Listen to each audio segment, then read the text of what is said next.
બહુમાળી ભવનમાં પાયાની સુવિધા એવી પીવાના પાણીની વ્યવસ્થામાં તંત્ર નિષ્ફળ ગયું હોય તેવું ચિત્ર સામે આવ્યું।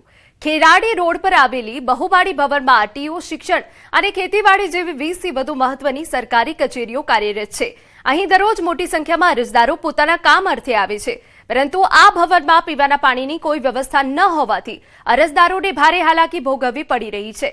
આશ્ચર્યની વાત એ છે, બહુમાળી ભવનમાં વોટર રૂમ બનાવવામાં આવ્યા છે, પરંતુ ત્યાં વોટર કુલર કે પાણીના કનેક્શન ન હોવાથી આ રૂમ માત્ર શોભાના ગાંઠિયા સમાન બની ગયા છે અને ધૂળ ખાઈ રહ્યા છે।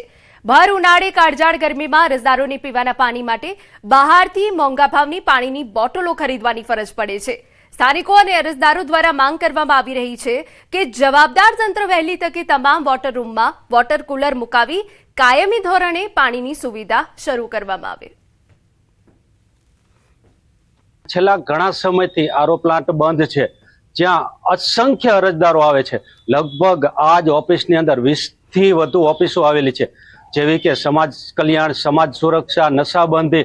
આ તમામ ઓફિસની અંદર ઘણા જ અરજદારો આવે છે। તેમના માટે પીવા માટે કોઈ પાણીની વ્યવસ્થા નથી, અને જે પોતે અધિકારીઓ તો પોતાના ખર્ચે પાણીની બોટલો મંગાવી લે છે।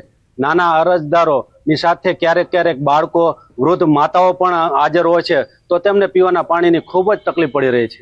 કચેરીમાં જે દરેક બ્લોકની અંદર વોટર રૂમ કરેલા છે, પણ એ શોભાના ગાંઠિયા સમાન છે, એને તાળા મારી દીધા છે। અધિકારીઓ એને તાળા મારી અને પોતાનું પાણી પીવાનું મંગાવે છે, બોટલ કેલબા મંગાવે છે, પરંતુ આ સામાન્ય જનતા માટે પીવાનું પાણી નથી મળતું। સામાન્ય જનતા અહીંયા 2 કલાક રોકાય તો એના ઓછામાં ઓછા પાણીનો 50 રૂપિયાનો ખર્ચ થાય, કારણ કે બોટલ 20 રૂપિયા કિંમત હોય તો એ 2-3 કલાકમાં 2 બોટલ પી જાય આવી કાળઝાળ ગરમીમાં, અને હેરાન થાય છે।